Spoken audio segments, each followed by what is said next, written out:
Yang mau kaos ini, jangan lupa subscribe, like, share. Terima kasih. Yang mau kaos ini jangan lupa subscribe, like, dan share. Terima kasih. Desa Sukamerta selalu tenggelam dalam kabut setiap sore, seolah matahari enggan benar-benar pamit. Desa Sukamerta selalu tenggelam dalam kabut setiap sore, seolah matahari enggan benar-benar pamit dari langitnya.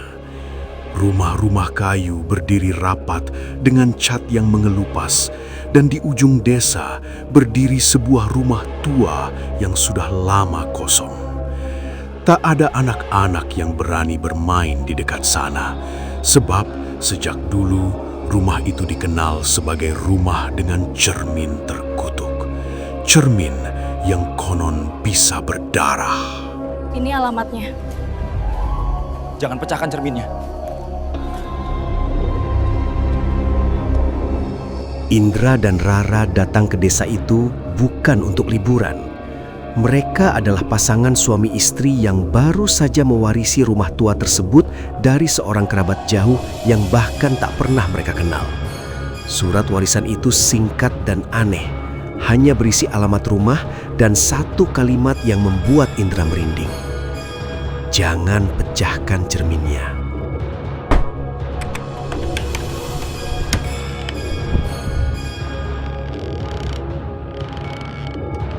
Saat pertama kali membuka pintu rumah, bau lembab dan debu tua menyambut mereka. Lantai kayu berderit pelan, seolah rumah itu sadar ada tamu yang datang. Di ruang tengah, berdiri sebuah cermin besar dengan bingkai kayu ukiran kuno. Permukaannya sedikit buram, seperti ditutupi lapisan tipis kabut abadi. Aneh. Bayanganku seperti bergerak terlambat. Rara merasakan sesuatu yang aneh saat menatap cermin itu. Bayangannya tampak terlambat bergerak, seakan ada jeda waktu antara dirinya dan refleksi di dalam kaca. Ia mengira itu hanya efek pencahayaan, namun jantungnya berdebar tanpa alasan jelas. Ada apa, Ra? Kamu kenapa?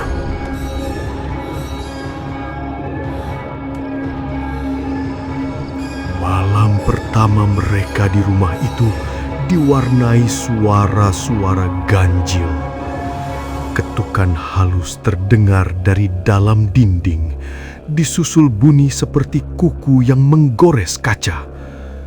Indra terbangun dan mendapati Rara berdiri di depan cermin, menatapnya dengan mata kosong. Bibirnya berbisik tanpa suara. Sayang, kamu kenapa? Aku tidak tahu. Tadi aku di mana? Ketika Indra menyentuh bahu Rara, istrinya tersentak seolah baru bangun dari mimpi. Rara tak ingat bagaimana ia bisa berdiri di sana. Namun di permukaan cermin muncul garis tipis berwarna merah seperti bekas goresan kuku yang baru saja dibuat. Rumah itu dulu milik seorang perempuan bernama Ratna yang membunuh dirinya sendiri di depan cermin. Keesokan harinya mereka bertanya pada warga desa. Seorang nenek tua bernama Mak Sari akhirnya membuka mulut. Ia berkata bahwa rumah itu dulu milik seorang perempuan bernama Ratna yang membunuh dirinya sendiri di depan cermin setelah dituduh membunuh anaknya. Padahal anak itu masih hidup. Menurut Mak Sari, Ratna terjebak antara rasa bersalah dan dendam. Arwahnya tak pernah pergi, terikat pada cermin tempat ia melihat wajahnya sendiri untuk terakhir kali. Sejak saat itu, siapapun yang terlalu lama menatap cermin akan dipanggil untuk menggantikan Ratna.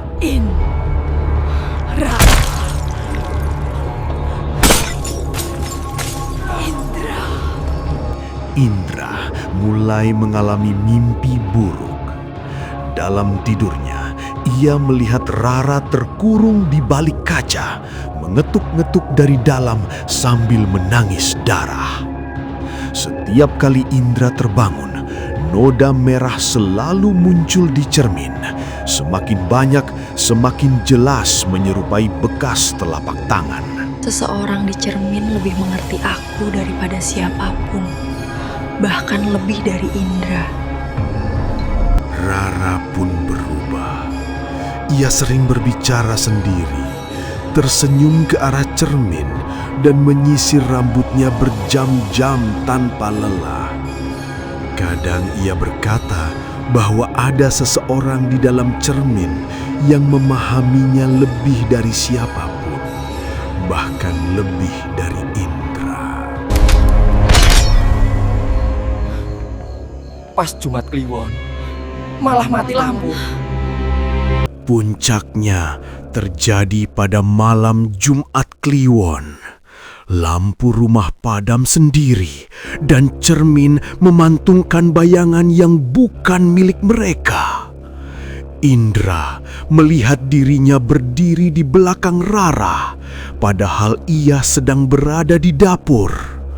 Bayangan itu tersenyum lalu mengangkat pisau. Itu bukan darahku.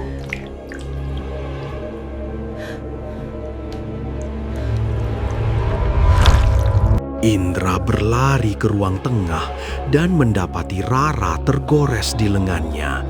Darah menetes ke lantai. Namun Rara tertawa pelan dan berkata bahwa itu bukan darahnya. Saat Indra menatap cermin, ia melihat Rara versi lain di dalamnya, dengan wajah penuh luka dan mata penuh kebencian. Rara, kemarilah. Ada kebahagiaan di sini. Rara, jangan. Lawan mereka. Tarik tanganmu. Rara di dunia nyata perlahan mendekat ke cermin, seolah ditarik oleh sesuatu yang tak kasat mata. Indra mencoba menariknya menjauh, namun tangan Rara terasa dingin dan berat, seperti memegang mayat. Dari dalam cermin, terdengar suara perempuan berbisik, memanggil nama Rara dengan penuh janji.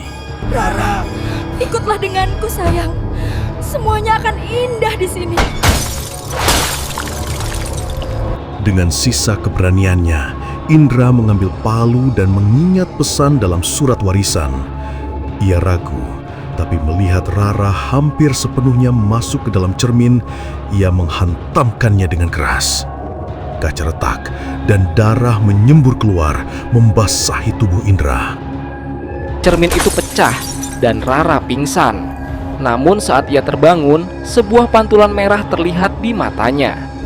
Cermin itu pecah dan rumah mendadak sunyi. Rara terjatuh pingsan di lantai. Namun ketika Rara sadar keesokan paginya, ia menatap Indra dengan senyum asing.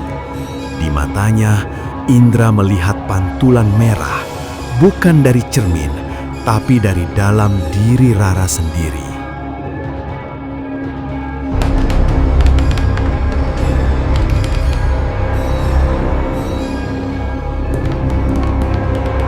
Beberapa bulan kemudian, warga desa melihat Indra tinggal sendirian di rumah itu.